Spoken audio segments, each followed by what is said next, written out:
Chapter 2. So the creation of the heavens and the earth and everything in them was completed.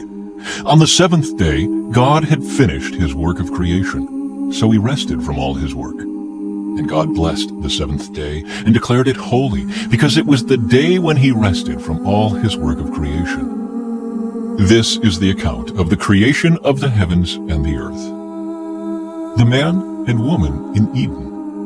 When the Lord God made the earth and the heavens, neither wild plants nor grains were growing on the earth, for the Lord God had not yet sent rain to water the earth, and there were no people to cultivate the soil. Instead, springs came up from the ground and watered all the land.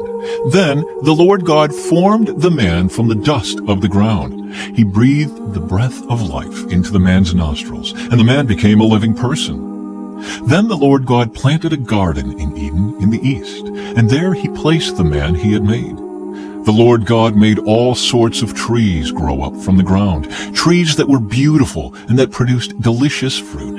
In the middle of the garden he placed the tree of life and the tree of the knowledge of good and evil. A river flowed from the land of Eden, watering the garden and then dividing into 4 branches. The first branch, called the Pishon, flowed around the entire land of Havilah, where gold is found. The gold of that land is exceptionally pure. Aromatic resin and onyx stone are also found there. The second branch, called the Gihon, flowed around the entire land of Cush. The third branch, called the Tigris, flowed east of the land of Asher. The fourth branch is called the Euphrates.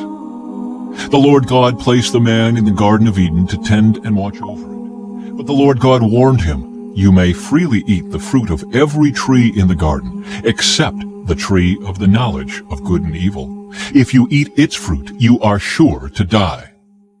Then the Lord God said, "It is not good for the man to be alone. I will make a helper who is just right for him." So the Lord God formed from the ground all the wild animals and all the birds of the sky. He brought them to the man to see what he would call them, and the man chose a name for each one. He gave names to all the livestock, all the birds of the sky, and all the wild animals. But still, there was no helper just right for him. So the Lord God caused the man to fall into a deep sleep. While the man slept, the Lord God took out one of the man's ribs and closed up the opening. Then the Lord God made a woman from the rib, and he brought her to the man. "At last," the man exclaimed, "this one is bone from my bone and flesh from my flesh. She will be called woman, because she was taken from man." This explains why a man leaves his father and mother and is joined to his wife, and the two are united into one. Now the man and his wife were both naked, but they felt no shame.